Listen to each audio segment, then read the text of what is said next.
The following program presents principles designed to promote good health and is not intended to take the place of personalized professional care. The opinions and ideas expressed are those of the speaker.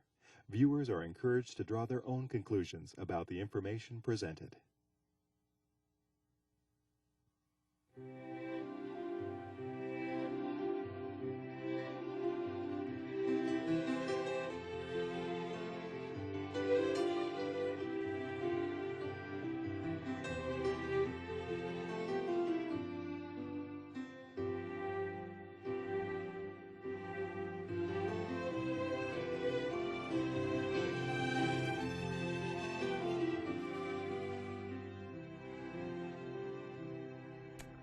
Hello and welcome to Health for a Lifetime. I'm your host, Don McIntosh, and today we're going to be talking about diabetes and sugar and talking about these subjects, which are related in ways that we'll understand more fully, is Dr. Neil Nedley. Dr. Nedley, we're glad that you're with us again. Thank you. Good to be here. And you have a ministry that is both clinical, you're a physician in internal medicine, but also in education. So we appreciate the time you spend here at 3ABN.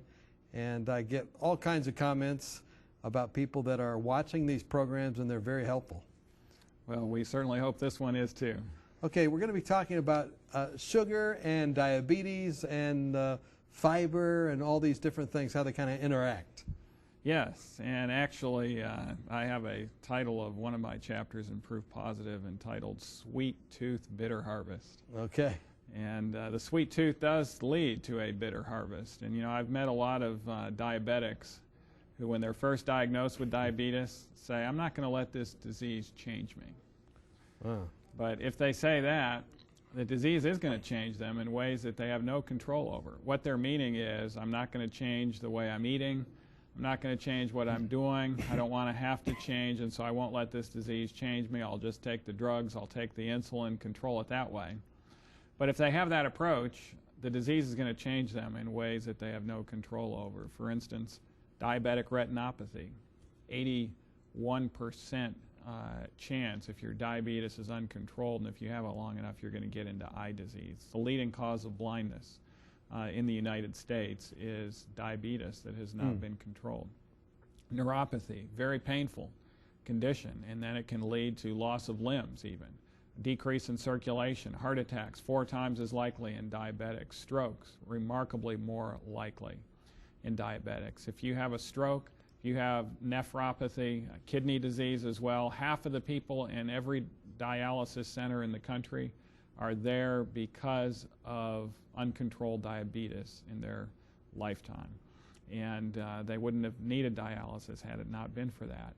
And so these things dramatically change people's lives. And it's because they didn't want to change their life earlier that now their life has changed severely for the worse in ways that are irreversible at this point.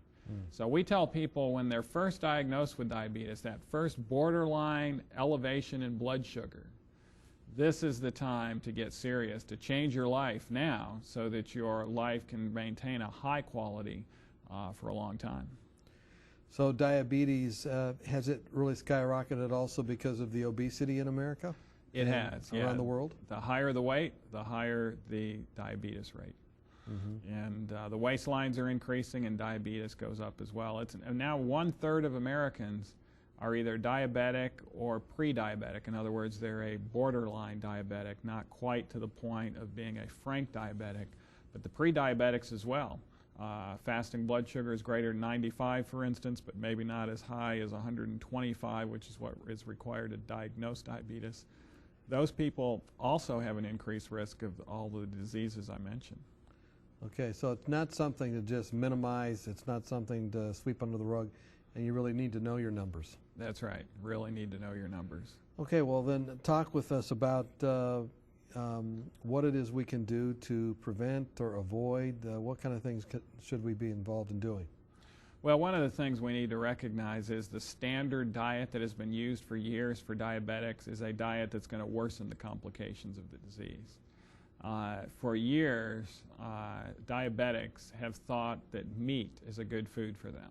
Why have they thought that? Well, I've thought that because meat is a carbohydrate deficient food. And since the disease is associated with high blood sugars, it's thought, let's not eat anything with carbohydrates, and then our sugars will be controlled. And it's true, transiently, if you eat a carbohydrate deficient diet, your blood glucoses may appear to be controlled. But unfortunately, meat is high in cholesterol, it's high in saturated fat, it is high in animal protein, and those substances dramatically increase the complications of the diabetes. In other words, heart disease, stroke, kidney disease. And so on the one hand, you may be comforting yourself that your blood sugars seem to be more controlled for the short term, but in the long run, you're accelerating your risk of complications, and worse yet, accelerating your risk of death. We have a graphic that illustrates this, and this was the Adventist Health Study, showing that people who ate meat 6 or more days a week had almost a 4-fold increased risk of death in a rather short period of time. I think this was an 8-year study, than those who consumed it less than 1 day per week. And so what we recommend for our diabetics is to take note of this. The less you eat meat, the better. And really, if you're eating meat not at all, your risk of complications of diabetes is far better. Okay. Because of all the other things it increases, hyperlipidemia, hypercholesterolemia, all those different things, kind of what they call the deadly quartet, right? That's right. You take one away, but you still got the trio playing. So, okay, so avoiding the meat, then what do you put in place of that? Well, what you put in the place of that is complex carbohydrates that are low in saturated fat. And then you end up still controlling the blood sugars. You can control the blood sugars with complex carbohydrates. So like what? What are Those are whole grains. Refined grains are going to have more of your simple carbohydrates, not the complex. And so you want whole grains, you want whole vegetables, and you want nuts in moderation. And so whole grains, like the whole the cob of corn instead of cream corn. Yes. That kind of stuff. Yeah, that would be an example of it, although corn is normally classified as a vegetable, okay, and not a grain. But instead of white bread, whole wheat bread. Instead of white rice, brown rice. Brown rice. Okay. And getting the whole grains. Okay, so then what are the benefits from doing that? Benefits of doing that is your postprandial blood sugars don't skyrocket like it does with white bread. For instance, the blood sugars will be much more controlled, and the whole grain also will lower the cholesterol level by binding onto cholesterol in the gut and removing it. What about a high fiber diet? Does this help at all? Absolutely. High fiber is an essential part of a diabetic's diet. And what fiber will do, and there's actually two types of fiber. Two main types of fiber. You know, sometimes we talk about fiber, and that would be like talking about vitamin. You know, well, which vitamin are you talking about? Well, there's a number of different fibers. There's pectins, there's gums, and each one of them have a different role to play. But the two main groups of fibers are your insoluble fiber and then the soluble fiber. The insoluble fiber is what most people think about when they think of fiber, because that's the fiber that helps constipation, it prevents the varicose veins, it prevents the hemorrhoids, and that's fiber that's really good for your colon. And that fiber is abundantly available in most fruits, vegetables, grains, and even nuts. So if you're eating a whole plant-based diet, you're going to get plenty of the insoluble fiber. However, the soluble fiber, a little harder to come by, but this is what is going to lower your cholesterol level because it binds onto cholesterol in the gut and removes it. It's also going to lower your blood sugar levels because it allows for much slower absorption of the glucose after it's broken down than when the soluble fiber is not on board. So it significantly controls the postprandial blood sugars and prevents those spikes in blood sugar. Well, we have a couple of graphics that we want to look at. One is the diabetic benefits of high carbohydrates and a high fiber diet. Yes, it's been shown to improve gastrointestinal function. It reduces body weight in the obese. A plant-based diet is very effective in doing that. It reduces the risk of kidney damage. improves and reduces the need for insulin in those that are on insulin, as well as improving the sensitivity to insulin, and it also improves glycemic control. That was a study that was done by Dr. Anderson in Kentucky, and he was one of the first to demonstrate. What do you this. mean by glycemic control? Well, glycemic control is really those postprandial blood sugars, the post-meal blood sugars. What we're looking for in a diabetic is a post-meal blood sugar less than 140 1 hour after they eat. And for anyone who is a diabetic listening today, Don, I would recommend, a lot of diabetics, they check their fasting blood sugar or their pre-meal blood sugars, and they might do this routinely. But I recommend in my diabetics at least twice a week, get a postprandial blood sugar reading. Get a blood sugar reading 1 hour afterwards. A lot of diabetics are fairly controlled before meals, and they have no clue that their blood sugar is spiking to 300 after a meal. And half of their day is spent in the postprandial state. And so they might be missing half of their readings. And so when we do the hemoglobin A1C, which is their average blood sugar throughout the day, we might find pretty high readings, and we look at their fasting blood sugars, wow, something's not correlating here. And that's when we have to get the postprandial blood sugars to find out. Well, why would those be so different? Well, because if they're on certain medications, for instance, the medications can control the basal blood sugars and will not control the postprandial blood sugars. Okay. And so it just really outstrips the ability of the medicine to control it post-meals. One of those medicines, for instance, is glucophage or metformin. Metformin does well at controlling the basal or the pre-meal blood sugars, but it does very little to control the post-meal blood sugars. So why don't you just put them on that to begin with, medications that will help with that? You mean medications that help? Yeah. Well, there aren't too many medications that help with the postprandial other than insulin. Okay, that's why. And there's another one called Starlix that helps with that. But Starlix doesn't do very well with the pre-meals. And also, of course, those medicines can have side effects as well. And so, yes, we have to use them in a number of diabetics to try to control them. But the best way of controlling it, clearly, is through diet and physical activity and exercise. Irregardless if you're on medication. That's right. And you'll need a lot less medicine if you're habitually exercising. And we recommend exercise after meals. Moderate exercise after meals is a very effective way of bringing that blood sugar from 280 down to about 140 an hour post-meal. So you talked about good sources of soluble and insoluble fiber, and I think we have a graphic on that as well. Yeah, we have a graphic on the soluble fiber, the sources of good soluble fiber. And actually, the dried figs are a very good source. Actually, that first column is the soluble fiber. The second column is the insoluble. And so we're looking at higher source of soluble fiber primarily. That'll help the diabetic, help lower the cholesterol. So figs are there at 7.5 of the insoluble. I'm sorry, of the soluble. Large lima beans, even higher than figs in soluble fiber. Kidney beans, 12.7 grams of soluble fiber. And then carob flour is going to have 30 grams. A lot of people don't realize carob, although it's naturally sweet, is very high in soluble fiber and is a very good food for a diabetic as long as they don't dump sugar into it. And you really don't need to because carob has natural sweetness to it. Well, that's good news. You can have some things that are sweet. That's right.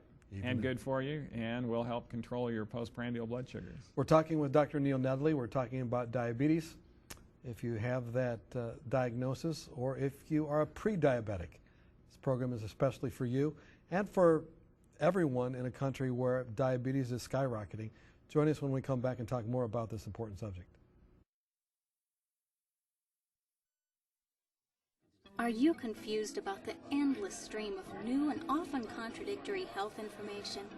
With companies trying to sell new drugs and special interest groups paying for studies that spin the facts, where can you find a common sense approach to health?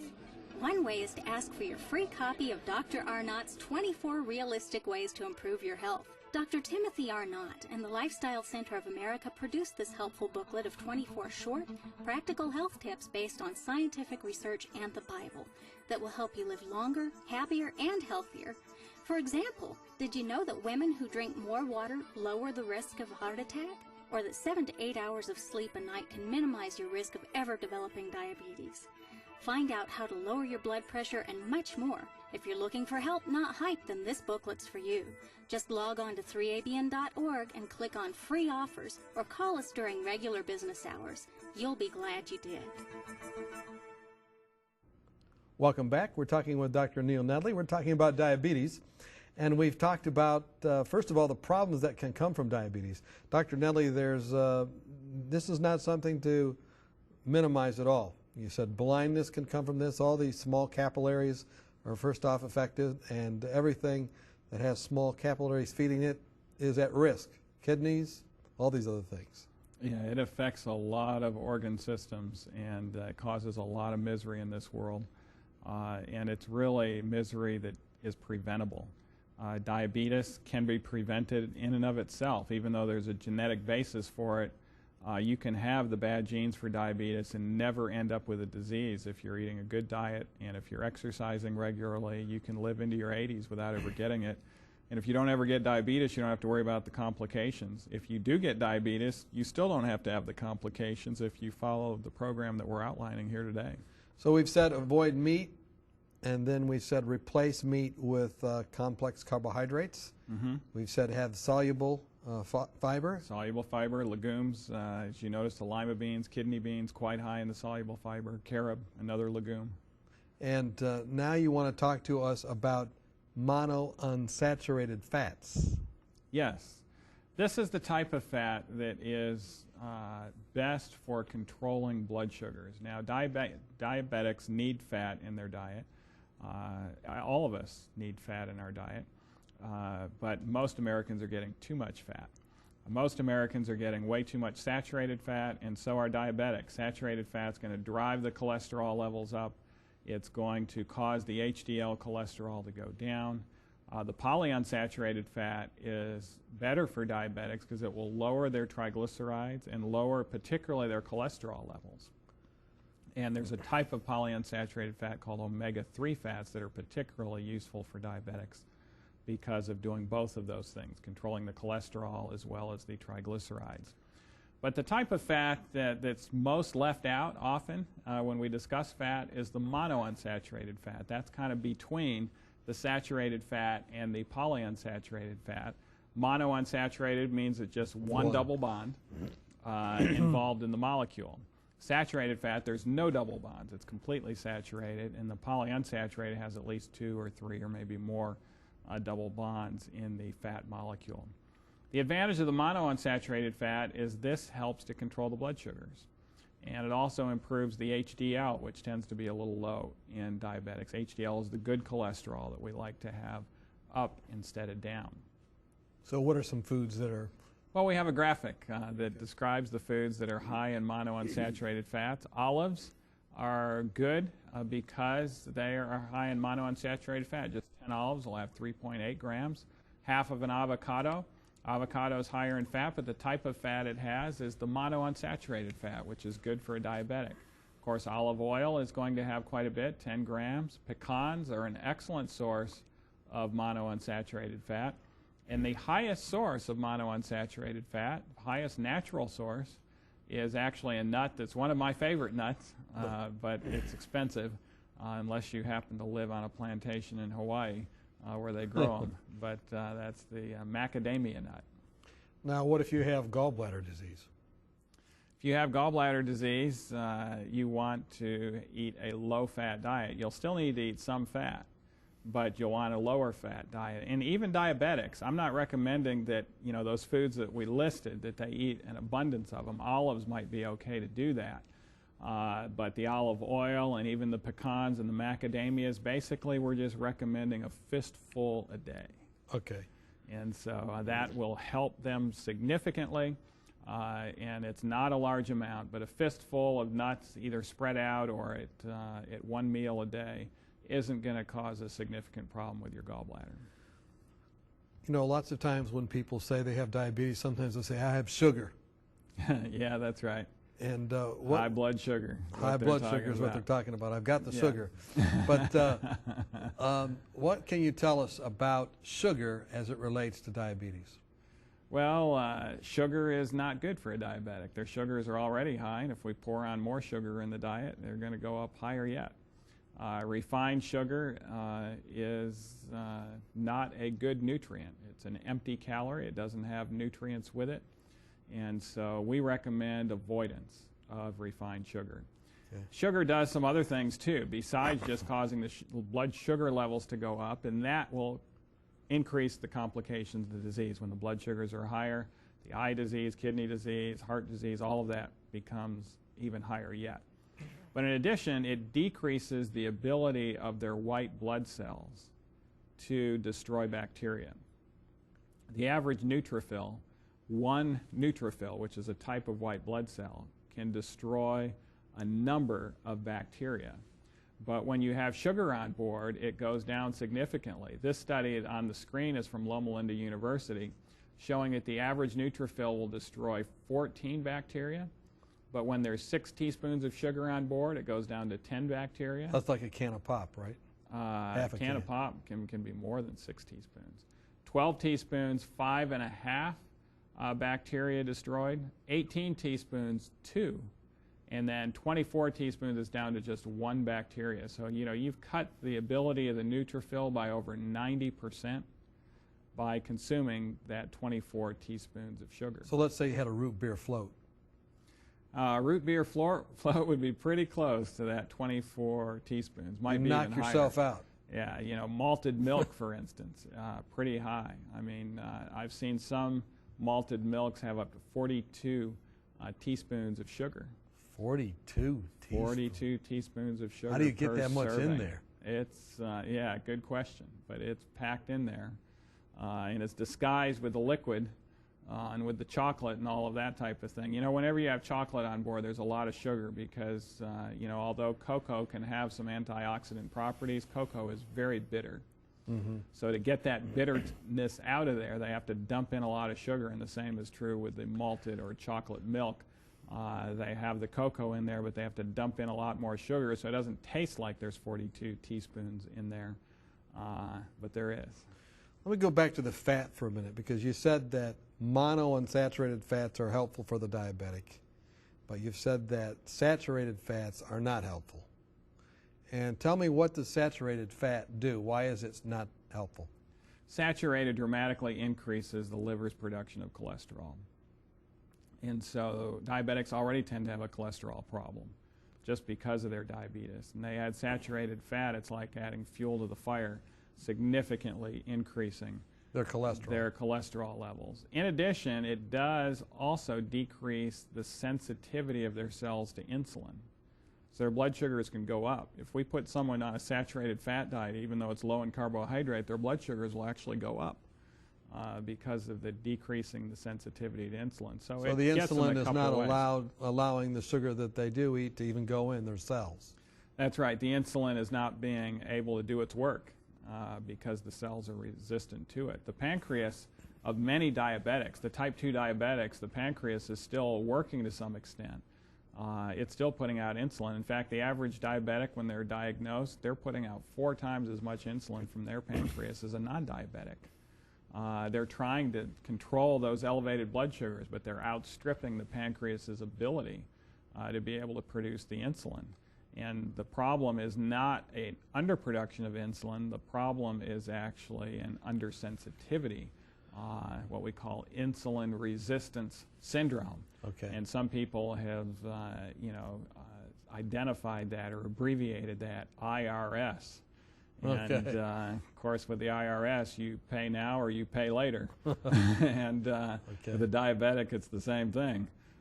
If they don't pay now, in other words, change now, they're going to pay later dramatically. All right, so that explains the fat. We've talked a little bit about the sugar, but you have more concerns about the sugar than just decreasing the ability to get rid of bacteria. That's right. There are other problems with excess sugar in the diet. And those problems actually can lead to what we call free radicals. There was an interesting study done on someone just consuming a soda pop versus water. When they consume a soda pop, the amount of free radicals in their bloodstream dramatically go up. Free radicals increase the risk of cancers, increase the risk of atherosclerosis. And water, of course, will not do that. The excess sugar in the diet will. So free radicals are like these things are just banging off everything, right? They're banging off it. They're They can smashing change genetic material. DNA. They can destroy. They cause premature aging. A number of things that the free radicals do. And I think the slide that we have here actually shows the cancers that have been linked to sugar consumption. And this is simply due to the free radicals there. Colon cancer has been linked. Rectal cancer has been linked. Breast cancer has been linked. Ovarian cancer has also been linked. And then in addition, cancer of the uterus dramatically increased with sugar. Prostate cancer and kidney cancer has also increased. And this is a surprising one for many. Cancers of the nervous system Just by having significantly increased, yes. And a lot of people, there have been a lot of studies done on the risk factors for cancers of the nervous system, but we know that's one of them. So that would be brain cancer, spinal tube cancer. Okay, we've got a lot of information I want to kind of bring together in just a practical question. Diabetic gets up in the morning. What should he do in the morning all the way through the evening? Okay, well, the first thing he ought to do is exercise. Before If breakfast? he can. Before breakfast is good, or after breakfast, either one. We would recommend, if they're having problems with their fasting blood sugars being elevated, to exercise before. Okay. If they're not, if their fasting blood sugars are controlled, it's probably better for them to exercise after breakfast So if then, they can. then what should they have for breakfast? What should they have for breakfast? Well, Oatmeal, oatmeal whole is excellent. grains, Whole cereal? grains, yes. They could have some toast. They could have some pecans on their What about a toast or banana pecan and butter. an apple? Banana and apple are okay. Now, the tropical fruits we would recommend they avoid. Okay. And so, you know, the mangoes and even grapes, those type of things can raise those postprandial So blood sugars. after breakfast, what do? No meals in between meals? That's right. Nothing in between meals. And then they, if need be, they exercise after the meal to control their postprandial blood sugar. Then at lunchtime, we emphasize the vegetables primarily. Legumes are excellent for the diabetic at lunch. And then at supper, little, Very if little anything. Okay. In fact, the more they eat in the evening, the greater the complications of diabetes. We've been talking with Dr. Neil Nedley. We've talked about some things that offer hope to those who have the diagnosis of diabetes. Of course, it's better to avoid it, but if you do, you've got a game plan. And you have some resources as well. If you go to nedleypublishing.com, you can get Dr. Nedley's book, Proof Positive, and other materials to help you, or call us here at 3ABN. And we hope as a result that you'll have health that lasts not just for now, but for a lifetime.